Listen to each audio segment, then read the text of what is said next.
Hi, this is Andrew, and this is Keen On, the daily now.tv chat show with some of the world's leading thinkers and writers.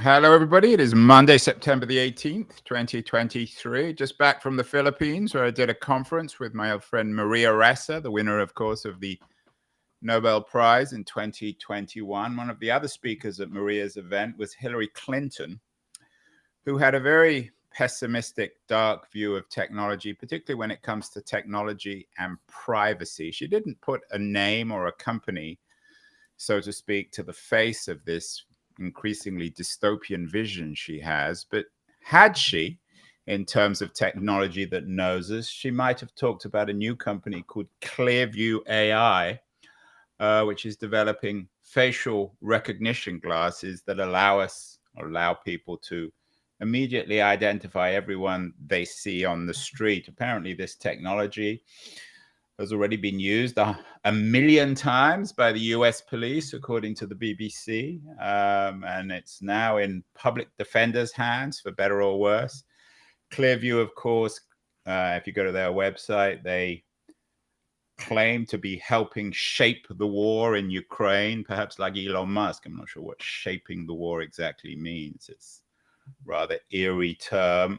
And they claim to be dedicated to providing the most cutting-edge technology to law enforcement to investigate crimes. It kind of reminds me of Peter Thiel's Palantir. They sound a very creepy company, and they've certainly creeped out one of tech journalism's great investigators of privacy, Kashmir Hill. She works for the New York Times, and she has a book coming out tomorrow. It's already been longlisted for the FT Business Book of the Year. Your Face Belongs to Us, a secretive startup's quest to end privacy as we know it. Wonderful title, wonderful cover. And a wonderful reporter is joining us from the Hudson Valley in New York. Kashmir, these kind of books tend to be quite dramatic, and I know that publishers want to sell books. But how much of this book is a metaphor about the future of privacy, and how much of it is about this particular company, Clearview AI? Well, it's definitely both. I am telling the story of Clearview AI, which did this quite shocking thing of going and scraping billions of photos from the public web, including social media sites, to create this facial recognition app that they were secretly selling to police around the world. You mentioned Peter Thiel earlier. He's actually their first investor. They probably wouldn't exist without the $200,000 they got from Peter Thiel. Right? Yes. But it's also about, they are one of these artificial intelligence companies that went and, treated the public commons of the internet as their kind of reaping ground, collected all of this information from the public. These companies in general have made facial recognition technology much more powerful because of collecting our faces on the internet. And so it is about this general trend that we are seeing of AI just getting so powerful in part from the information that we have made available to them. And it really is changing just our control over our data. And then with Clearview AI, specifically our ability to be anonymous in public. Two of the characters who you write about in this company, Hone Ton That, we'll talk about him, and the Australian entrepreneur behind it, and Richard Schwartz, a right-wing politician promoting it. They don't sound particularly attractive characters, but if I want to find out about them, I can run image searches on Google and I can find their faces pretty easily.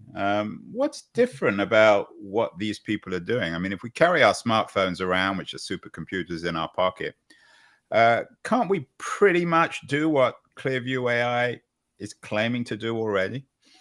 Well, Juan Ton Tat and Richard Schwartz's names, in part thanks to me. I mean, when they first were making this app, they were hiding their identities and trying to hide their affiliations with it. But you're able to Google their name to find these images. The superpower that they're selling is that you just start with someone's face.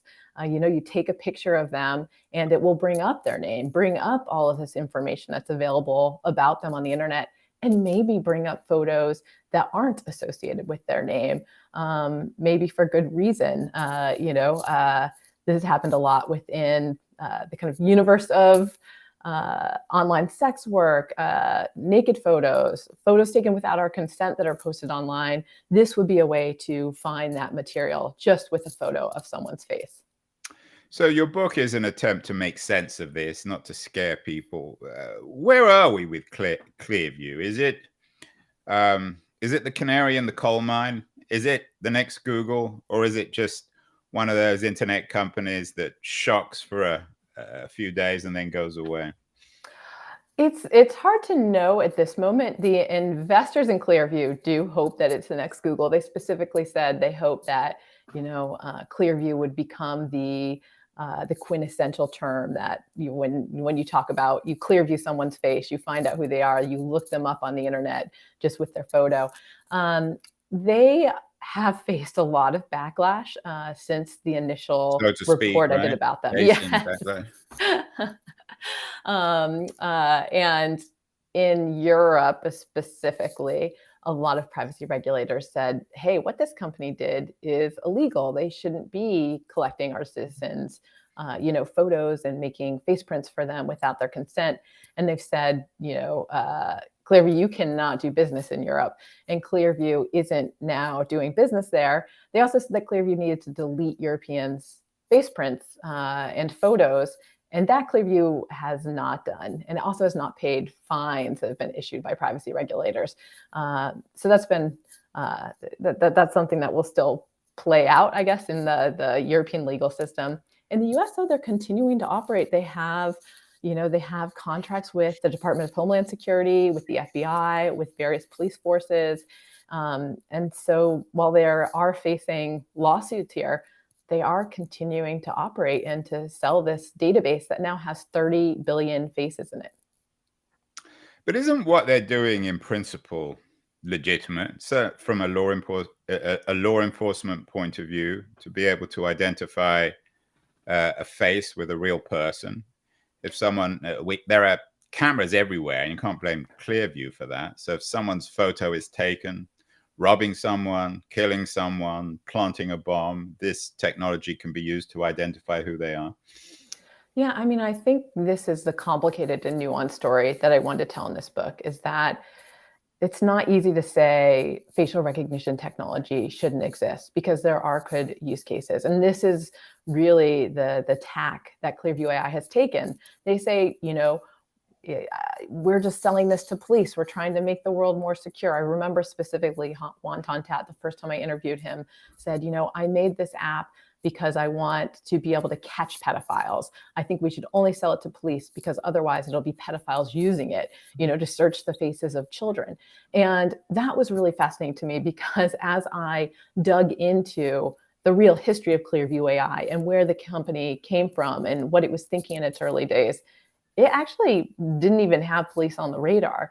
Originally, it just wanted to sell it to whoever would pay for it, whether it was private industry. One of its early investors told me they just wanted to give Clearview AI to everyone eventually.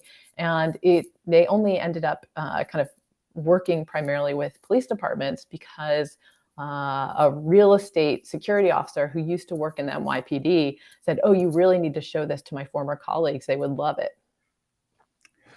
You mentioned that Thiel was the first investor. He was also a very early investor, if not the first investor in Palantir. How much does Clearview fit in to this new world of surveillance technology? Palantir seems to be a very successful company, but one that is still very creepy in many ways and is being backed by the security agencies and used by them. Yeah, so Clearview AI is, getting used by, it's get used all the time for security purposes. The examples we know about is in the US, when we had the kind of revolt against the election results on January 6th, when people stormed the Capitol, it was used to find some of those people and identify some of those people. It's, as you were saying in the opening remarks, Clearview gave its technology for free to Ukraine to use in the war. Whatever that means. I mean, well, it's interesting how it's been used, right? They said it would be used to out kind of Russian spies, identify people who've been separated from their families. But one of the use cases that's kind of been reported on the most is they've used it to identify dead Russian soldiers and to find their social media accounts, to reach out to their loved ones and let them know essentially that their son or their brother or their husband is dead. And it was a method, the Ukrainians said, to try to turn the tide in Russia and get people to turn against the war. Should we? I mean, a lot of this depends on our politics, and I use that word carefully, Kashmir. If the Russians were using this to creep out the Ukrainians, everyone would be horrified. But if it's Ukrainians using it, it's fine. In the same way as if this technology was used for January 6th, most people would say, well, that's fine. These were insurrectionists and they were breaking the law. On the other hand, if the technology was used for Black Lives Matter demonstrations, everyone would be, or at least everyone who tends to watch this show at the New York Times on the coast would be horrified. Does a lot of this technology, is it sort of a piece of our echo chamber culture, and we can pretty much forecast how people are going to feel given the political implications of how it's being used? Well, what was interesting looking at the history of facial recognition technology here in the States is that over and over again, there was kind of bipartisan rejection of it. This fear for 20 years that something like Clearview AI was going to come along, and people on the left and the right were talking about how this could be so chilling for civil liberties. This idea of being tracked all the time in public, being able to identify protesters was really chilling. And so politicians here kept saying, we need to pass a law to make sure this doesn't happen. And then they never did. And good luck with a surprise again. And I mean, we do see this technology getting used exactly how you're saying in China, used to identify reportedly, protesters in Hong Kong, Russia using it to identify protesters against the Ukrainian war. Even in the US, it was used by the Miami Police Department during the protest against police brutality there in Miami, when one of the protesters threw a rock at an officer. They reportedly used Clearview AI to identify the person, and it was used to prosecute. So, I mean, this is the hard thing about these kinds of technologies. Right, but you didn't answer my question. I mean, it is, I mean, for you, you're unambiguously a progressive on the left. When you were reporting this story, were there applications where you thought, sure, that's fine to track down a pedophile or track down a January 6th insurrectionists, whereas if it's used to certainly, and we'll talk about this after the break, misidentify African-American women or used to track down political dissidents in China, it's totally unacceptable. Yeah, I mean, I think no matter what side of politics you're on, seeing the way that facial recognition technology has been used to falsely arrest people for the crime of looking like someone else, you're going to be opposed. No one's going to defend that. Not even Peter Thiel, I would hope. I mean, I do think that's what makes this so complicated. I have talked to police officers who have used facial recognition technology and Clearview AI specifically to solve very horrendous crimes. So the idea of just banning it entirely or taking it completely out of their hands, it doesn't necessarily seem like the right thing to do. Well, I'm going to take a quick break. We're talking to Kashmir Hill, the author of a really important new book, Your Face Belongs to Us. It's already long listed for FT Book of the Year. I'm sure it'll get on the short list. It's going to be a sensation. I want to thank our sponsor, Liberties, the quarterly journal of culture and politics, a wonderful new publication. I'm going to run a short ad for them, and then we'll be back. I want to talk more broadly about how Clearview fits in to big tech and, of course, to AI. So we'll be back in a second with Kashmir Hill, the author of Your Face Belongs to Us. Don't go away, anyone. If you go away, we'll know. We're all watching you. Beyond the news, the noise, there is nuance, insight. Liberties is not just a journal of ideas. It's a meteor of intelligent substance. It's the place to be for engaged citizens. Politics, opinion, substance. Liberties is a triumph for freedom of thought. A quarterly of urgency, of cultural exploration, of intellectual delight, of immaculate prose. It's invaluable. Subscribe now or find Liberties at your favorite bookseller. We are back with Kashmir Hill of the New York Times, the author of Your Face Belongs to Us.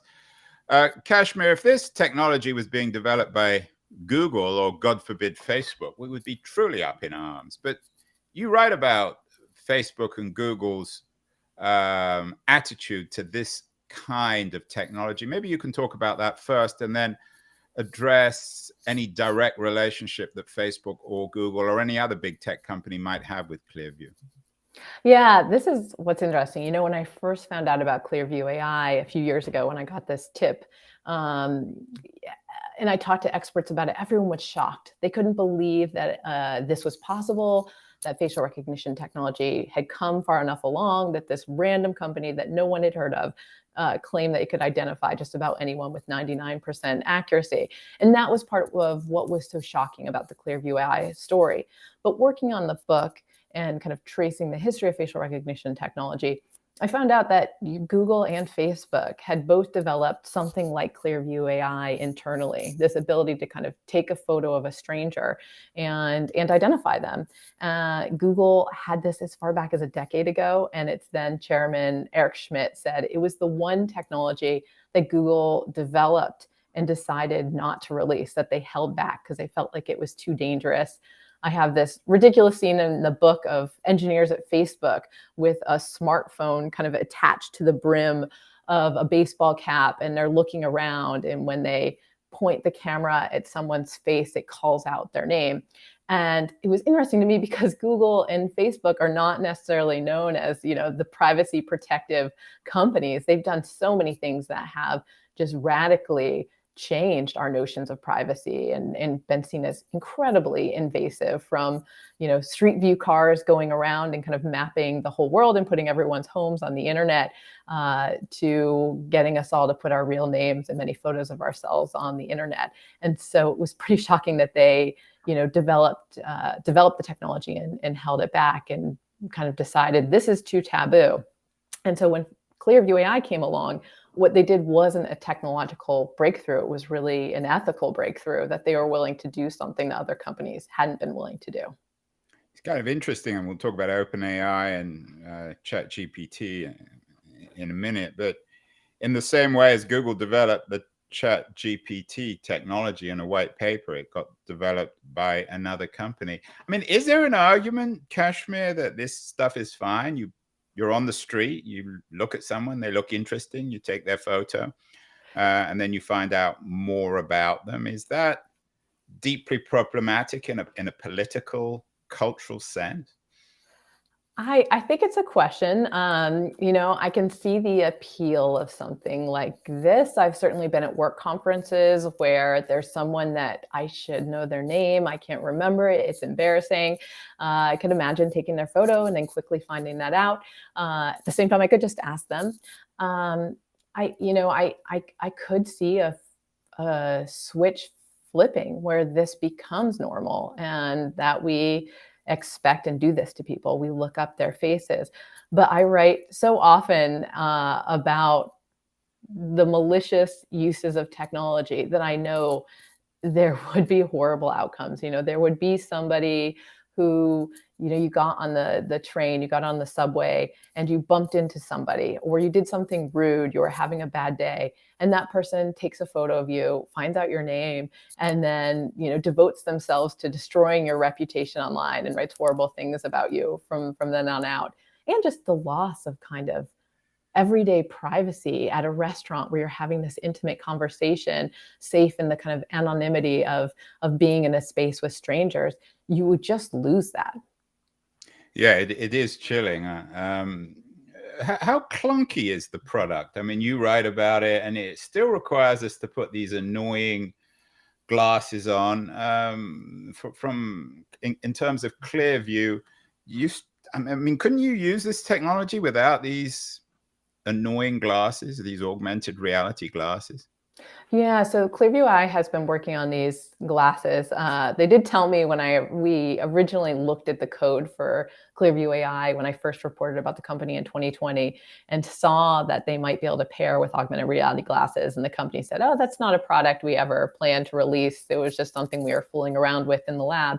And now they have been working on these glasses for the Air Force. And the idea is that if you're a soldier, you could wear these glasses and kind of know who someone was. At this point, they work on about a person 10 feet away. The dream is 50 feet away, and that you would kind of know if somebody was approaching you with, ill intent.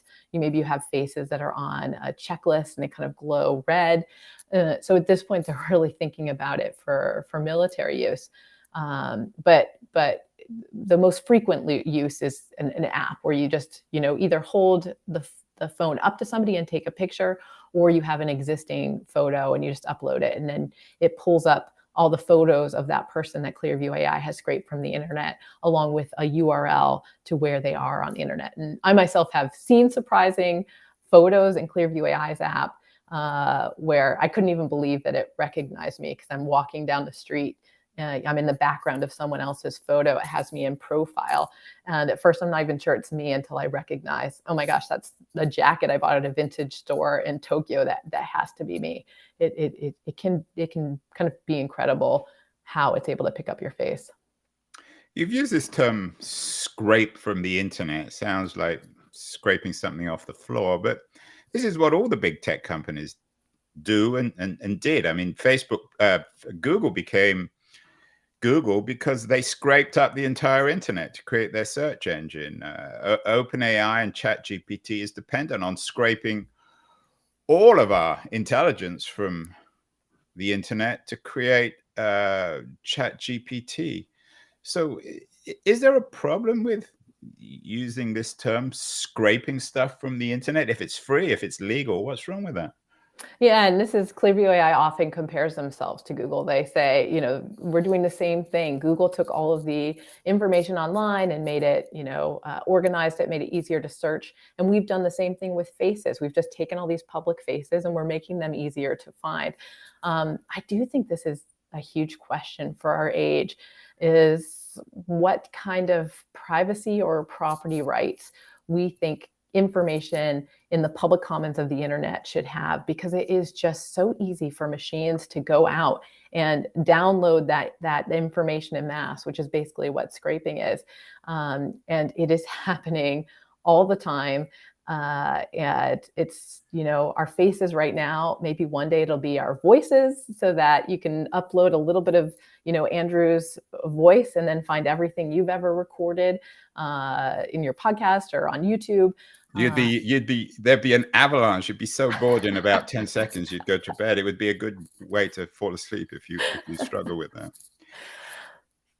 Is all this, Kashmir, in all seriousness, is it these big tech companies being in a candy store and having to resist themselves? You've written that OpenAI, Sam Altman, who's presenting himself as the enlightened face of big tech, Silicon Valley, if there's such a thing, says that he doesn't want ChatGPT to become a facial recognition machine. Given the paralysis in Washington, D.C. on everything, given how tech illiterate Washington, D.C. and politicians seem to be, are we relying on big tech companies like Facebook and Google and OpenAI to behave themselves, to control themselves in the candy store? I think the short answer is yes. Looking at the history of facial recognition technology and how often essentially people gathered in DC for congressional hearings, for meetings at federal regulators to talk about, oh my goodness, here comes this new artificial intelligence. It's really threatening our privacy in a new way. We have to do something about it. We need to pass a law. And then just nothing happened for 20 years. And then Clearview AI came along. I do feel a bit of deja vu seeing the same thing happening right now with these new generative AI companies. And it's some of the same questions. Do we want them scraping the internet? Do we want them releasing these tools that are being widely used when we don't have a way of testing them to make sure that they're not biased, or We don't know how accurate they are. And we don't know all the information that they've collected and exactly how it's being used. These are the same questions. And so I'm not sure if the outcome will be different this time, if we'll actually see a law come of it. I suspect you do. And I suspect you know that nothing will come of it because government authorities in the US in particular, as I said, are paralyzed politically and are slow, whereas this stuff is incredibly fast. And there's probably another Clearview AI in the pipe, which is more dangerous, better financed, and already more ubiquitous. Isn't that almost inevitable? It does feel inevitable. I mean, we have not seen anything happen at the federal level in the US. It does seem like we're paralyzed on the national stage when it comes to lawmaking and regulating around technology, but we have seen things happen in the states here. And certainly Europe has been better about Well, Europe, I mean, passing Hillary some talked privacy about laws. that. Hillary, the only thing Europe excels in is saying no to this tech. There's no new tech companies. What would you like to see in the US? Does there need to be a new arrangement between big tech, Silicon Valley and Washington in terms of laying down general rules about what you can and can't do with this technology? I mean, I do point to a success case in the US, which is Illinois. One of our states here passed very early on in 2008 something called the Biometric Information Privacy Act. And it says that a company that wants to use, face print or fingerprints or a voice print needs to get consent from citizens before doing so. And because of that law, Clearview AI and many other technology companies have faced a lot of problems there. Facebook at one point had to pay a $650 million settlement because it used people's face prints to do photo tagging so that it would automatically tag your friends in photos. And so that law has been very powerful in keeping out kind of companies offering products like Clearview AI. The problem right now is it just kind of depends on where you live, whether your face is protected or you have kind of protection over your biometrics. So it's ironic. If you're in Illinois, you're protected. If you go over, if you drive to I don't know, Ohio or a neighboring state, then suddenly the cameras come on. I wonder whether, for all this new technology, I wonder whether the story ultimately is the same. It fits into all the problems in America, particularly associated with race. You wrote a very chilling story about an 8-month-old African-American woman who was arrested after false facial recognition match, and that you also write about how Google's photo app still can't find gorillas and neither can Apple's, but it has, of course, racial implications. Is ultimately all the problems with society, particularly race inequality, gender inequality, is it simply compounded with this supposedly new technology? It often is. I mean, a lot of the biases that exist in society are basically baked into the technology. With facial recognition technology specifically, many of the people who are working on it would use just white men as their example photos. And so for like the infamous Richard Schwartz, we should show his photo.